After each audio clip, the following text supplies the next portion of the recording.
Ang matiwasay na pamumuhay.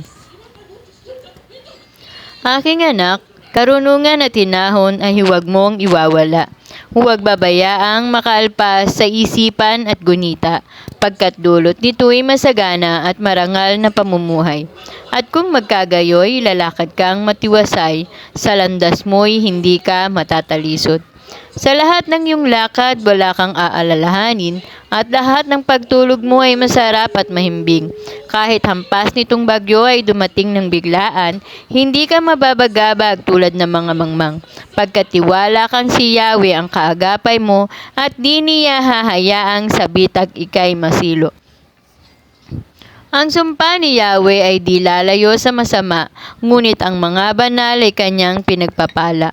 Ang mga palalo ay kanyang kinasusuklaman, ngunit kinaluglugaran niya ang mga mababang kalooban.